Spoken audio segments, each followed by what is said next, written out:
Баршаңызға қайырлы күн достар. Бүгін сіздерге ашытқысыз осындай жұмсақ болып шығатын шелпектің рецептісін көрсететін боламын.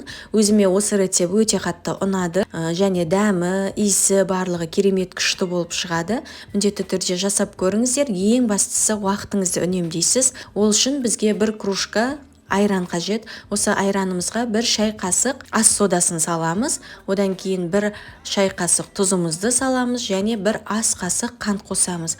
Барлығын жақсылап араластырамыз. Біздің айранымыз осылай көпіршиді. Осы көпіршіген айранымызға ұнымызды қосамыз. Ұнның көлемін жазбадым, себебі сіздің кружкаңыздың көлемін, ішіндегі пішінін білмегендіктен қанша ұн кететіні белгісіз. Мысалы, мен пайдаланған кружкамен 500 грамм ұн кетті. Ең бастысы сіздің қамырыңыз жұмсақ қамыр болу керек. Және осылай илеген кезде қамырымыздың барлығын бірден салып жібермейміз. Міндетті түрде бөліп, 3-ке бөліп, 4-ке бөліп салыңыздар.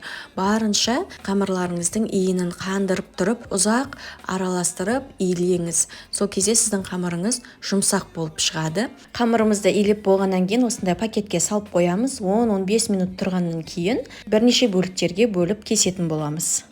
Және осы иленген қамырымызды осылай домалақтап өзіңізге қажетті мөлшерде домалақтайсыз. Менде 7 шелпек шықты. Осы шелпегімізді домалақтап болғаннан кейін бетін салафанмен осылай пакетпен жауып қоямыз, кеуіп қалмас үшін. Одан кейін шетінен алып, астына ұн сеуіп, жұқа етіп жайып шығамыз. Бірінші барлығын осылай жайып аламыз. Және қыздар, менің YouTube каналымда ашытқымен жасалатын осындай 7 шелпектің рецептісі бар. Егер көремін десеңіздер, менің каналыма тіркеліп алыңыздар. Одан кейін жайып алған шелпектерімізді қызып тұрған майда пісіріп аламыз. Осы пісіретін кезде осылай ортасынан 2 рет бөліп жіберіңіздер, кесіп. Олай жасамасаңыздар да болады. Бірден пісіре беруге. Ең бастысы сіздің газдағы отыңыз орташа отта тұруы керек. Одан кейін осылай 2 беті қызарғанша пісіріп аласыздар. Және қыздар, YouTube каналдан ғана емес, сонымен қатар менің инстаграмымда қысқа монтаждалған видео рецепттерді де көре аласыздар.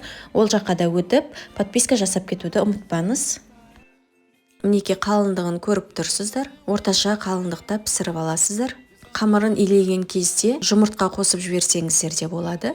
Оңай және тез дайын болатын шелпектеріміз пісіп шықты. Өте жұмсақ болып шығады. Жасап көріңіздер. Сіздің уақытыңызды алмайды, уақытыңызды үнемдейсіз. Егер рецепт ұнап жатса, жасап көріңіздер. Ас болсын. Және басқа да рецепттерді, бауырсақтың рецептісін көріп, жасап көрсеңіздер болады.